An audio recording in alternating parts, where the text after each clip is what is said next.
What's going on, guys? JSGC here, and we are here for another Manchester City video. Today we're going to be doing my match review, match reaction and match analysis of the game at St James's Park, which kind of is a Premier League classic. Finished Newcastle United 3, Manchester City 3. So before we do digest into this video, do make sure, like always, if you are enjoying the content, then do subscribe, press that red button, press the bell and put your push notifications on. Plenty of Manchester City content to come throughout the season, so do make sure, if you want to stay up to date first and fast with all the latest things with Manchester City on YouTube, then make sure you have subscribed. Social media links there in the description below and sliding across at the bottom of the screen. If you want to go and follow me on my Twitter and Instagram, my email also in the description below too. If you want to hit me up for any sponsorships, for any videos or any general business inquiries, do leave a thumbs up if you do enjoy this video. 200 likes is the aim, and also don't forget as well to let me know your thoughts in the comments below. What went right, what went wrong, what could we improve on? Let me know in the comments below. So let's dive right in. We're going to start off first with a very brief match review. So City got off to the perfect start. City always looking to be able to get on top very early on, first phases of the game, first 10-15 minutes. Can we find that all-important first goal to put our opposition under pressure? And the answer was yes. Came in form of Ilkay Gundogan. Loves the goal. 5 minutes in with an assist for Bernardo Silva. The dream start there for Manchester City, and that wasn't then going to unravel what was a very poor first half from Manchester City, and it all kind of started to go wrong once we'd picked up the injury to Nathan Ake, which I really hope that he is back very soon and that injury isn't serious. We did see Ruben Dias come on. John Stones starting in this game is a big talking point, but we'll speak more about the team selection in just a bit.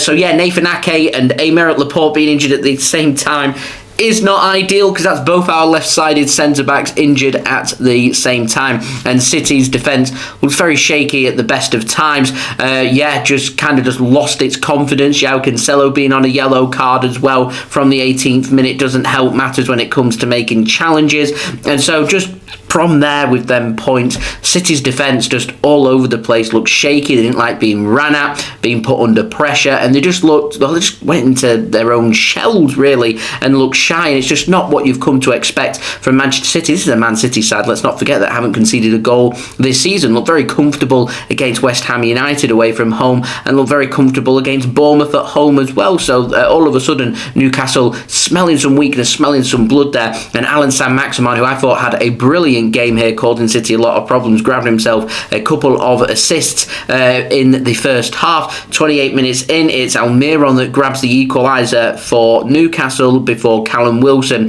in the 39th minute grabbing the second goal for Newcastle to send them ahead at half-time and bring to an end what was a very disappointing first half from Manchester City. And then Saint-Maximin's the man of game, running. John Stones stretching out, gets a yellow card for his poor challenge with a shootable range free kick in the 53rd minute, and it was Kieran Trippier, former Manchester City man, with the free kick, putting it into the top corner. Ederson getting beaten at his near post, making it 3-1 to Newcastle, and was just staring down a barrel like City were going to lose this game, and it looked like it might be quite comfortable here for Newcastle. And then all of a sudden Manchester City sorted themselves out. It took us to go 2 goals behind to really get ourselves involved in the game. It was Erling Haaland in the on the hour getting the goal for Manchester City to get us back into it, stabbing it in, and then 64th minute with a very nice ball played in by Kevin De Bruyne, a lovely assist, and Bernardo Silva onside slotting it in. Erling Haaland could have had another. He was set through one-on-one,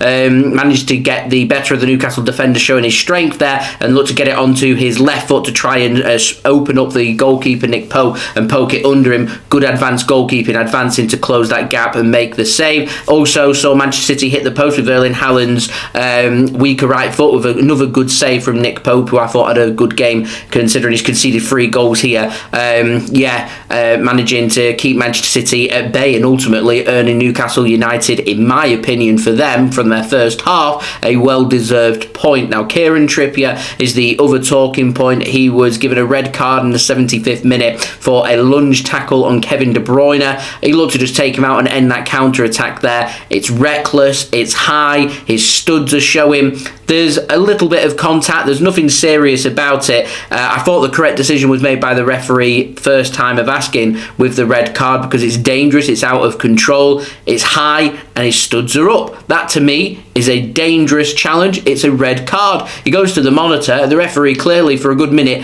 has a think about it, but because he's been sent to the monitor, you know what's going to happen. It's going to get overturned.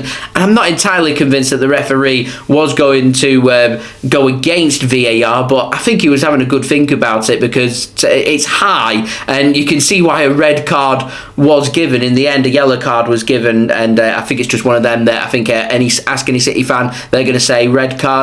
Ask any Newcastle fan, they're going to say it was a yellow card. But as it is, it was a hard-fought game here by two very good teams, and I've got the sense here, considering how well Eddie Howe has done at Newcastle, you just get a sense there in the next 2 or 3 seasons, this fixture, particularly at St James's Park, is going to become even trickier season on season with the money and the investment that Newcastle's got available to them. I've got a feeling this is going to be a very big fixture, give it 2 or 3 seasons, and that's what we had a telling factor here. We've not had the easiest start, so our away match against West Ham came out unscathed. We've not come out unscathed here in this difficult away match against Newcastle, and I'm thankful that we've managed to pick up an extra point, considering we were 3-1 down just before the hour mark. So it has seen Man City go down 1 place into 2nd place. We're now currently sitting just below Arsenal, who have won all 3 of their games, so they sit on 9 points. City sitting on 7 points in 2nd place. Newcastle into 6 as well. So you can't say it's been a bad start by Manchester City, considering we've only had a couple of pre-season games. We did look very leggy in this game,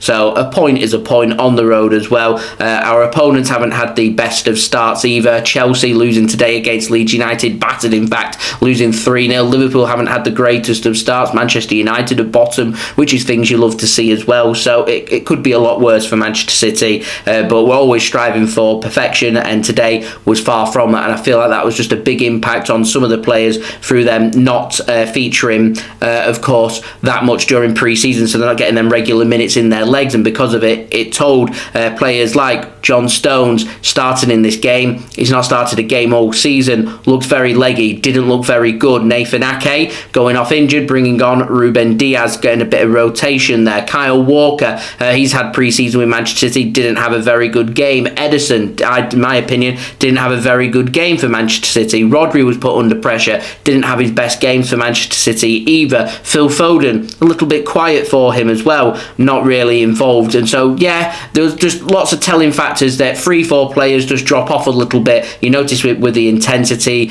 and the aspirations there for the team, and it just wasn't quite right today for Manchester City. And it's nothing that give it another 4 or 5 weeks, once these players do get more regular minutes in their legs, will improve on. I have no doubt about that. But one thing I will add is I found quite bizarre that we're allowed 5 substitutes. I know we're playing every week, but why not go out there and rotate a little bit with the squad to get more regular minutes in the legs? We made 1 substitute in this game, and that was a forced injury. So we've got players like Kalvin Phillips, we've got players like Sergio Gomez, who's just joined up, Julian Alvarez, Riyad Mahrez. These are fantastic players that could have come off the bench and had a good 15-20 minutes at the end to try and make a difference for Manchester City, whilst also keeping their legs nice and fresh, that should we need them, then we could well use them, but we haven't done that. And so it's a very strange game, but I'm not going to take anything away from Newcastle United. I thought they were excellent for the most part in this game. Their defence left something to be desired. They were allowing way too much space for Manchester City once they'd got, well, clued onto it that they could find space. Bernardo Silva, Ilkay Gundogan, Erling Haaland, brilliant at finding the space. And once De Bruyne had started to link up with them, it was very good for Manchester City, but ultimately,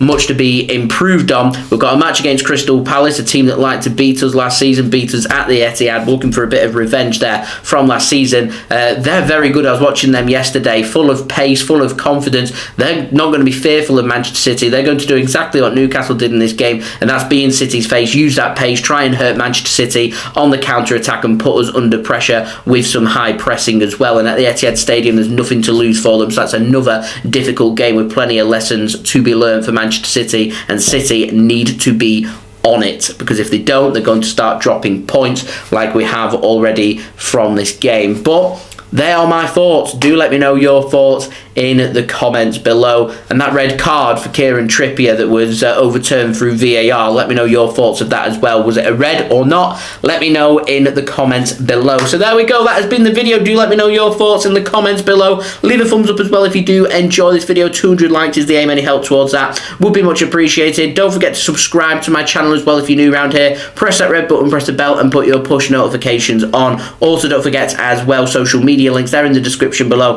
and sliding across at the bottom of the screen if you want to go and follow me on my Twitter and Instagram. My email also in the description below too. If you want to hit me up for any sponsorships for any videos or any general business inquiries. City are in action in a meaningless friendly midweek against Barcelona. I'm not going to have any build up to that. We've got the conclusion for the transfer window and the Champions League draw to focus on for this week, so I'll be back with all that content for you guys to look forward to. Very quiet in the transfer market right now, so there won't be a transfer update. If there was content for me to talk about, I would do one, but there isn't anything. Hoping there'll be more for tomorrow for you guys, so I'll see you then. So I've been JSGC. Thank you everyone for watching. I hope everyone is safe and well. A point is a point. To me, a point gained from the position that we're in. Could have been better, could have been worse. Good game overall. Peace. Ciao for now.